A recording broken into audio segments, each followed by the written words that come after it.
Começando então o registro da aula remota número 5, de 25 de novembro de 2020, 2020, 11 e 25, onde a gente vai começar então o conteúdo oficial agora da disciplina, uma vez assumindo que vocês já têm então aquele código mínimo, um jogo mínimo, certo? A gente já assume que tem a base mínima de JavaScript que seja.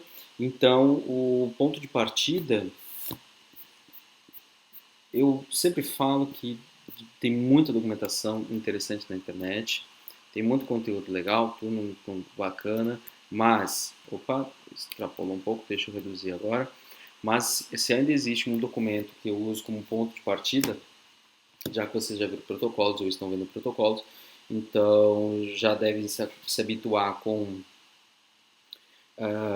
RFCs. Então, por favor, a RFC 3261, que trata de SIP, que é uma leitura que vocês devem fazer até a próxima quarta-feira, certo?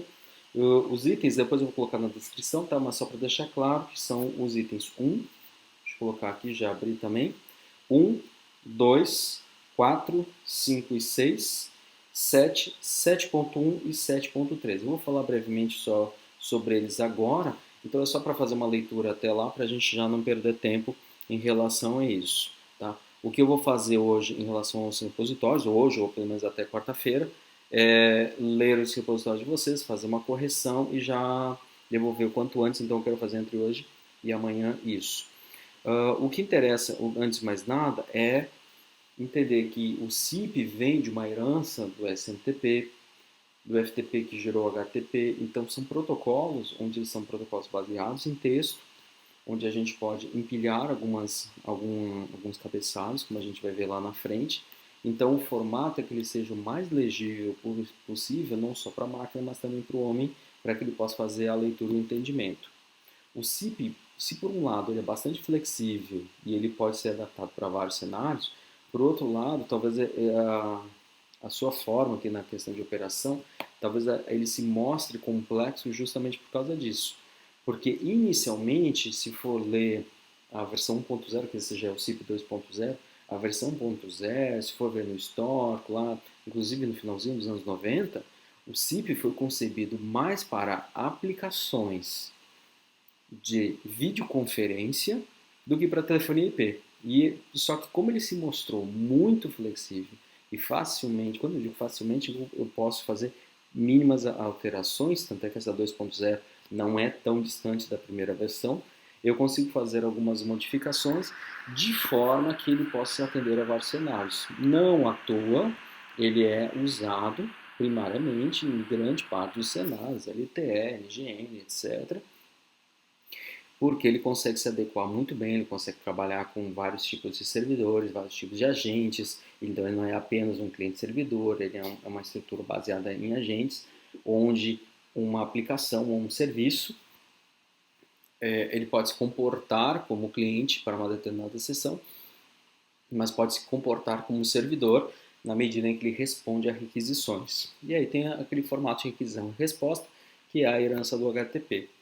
Então, o CIP ele se mostra muito valioso por causa disso e para a nossa disciplina porque ele vai ser bastante flexível e ele vai ser provavelmente servir de inspiração clara se a gente for adotar algum protocolo, o próprio CIP ou algum mais reduzido. Né? O CIP ele é bastante complexo, eu acho que não tem necessidade para fazer o nosso jogo web apenas para ingresso em salas para jogar, mas ele pode também ser bastante útil para servir de referência de inspiração se vocês quiserem, inclusive, criar os seus próprios protocolos, até porque a gente pode definir o nosso conjunto de mensagens, quais são as perguntas, quais são as respostas, quais são então essas transações e essas sequências de transações são os diálogos.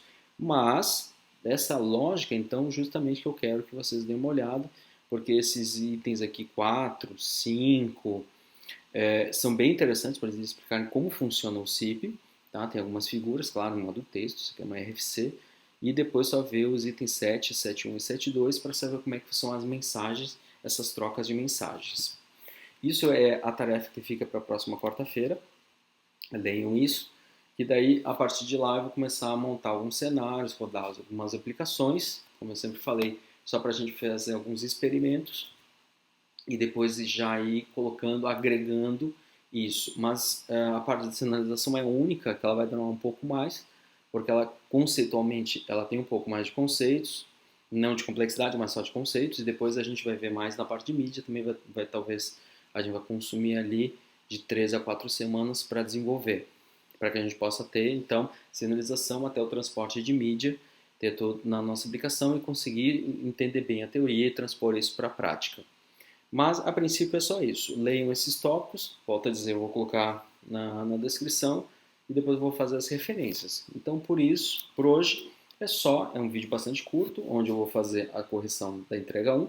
Colocar já na entrega 2, eu vou colocar essa tarefa, tá? Então, eu vou fazer por demanda, não quero fazer isso sozinho. Lá na quarta-feira, a gente coloca as outras tarefas, fazer a parte de planejamento da entrega 2 para que a gente possa começar já a ter o desenvolvimento, começar a agregar funcionalidades, mas, volto a dizer, por 2 semanas a gente vai ficar só vendo conceitos de sinalização, cenários de sinalização, e depois a gente vai ter mais 2 semanas de desenvolvimento, onde vocês vão começar a ter bem mais liberdade de desenvolver, de tocar o projeto no ritmo de vocês. Eu vou mais acompanhar e assessorar, ou, dependendo do caso, tutorar o desenvolvimento e desenvolver o jogo de vocês. Ok?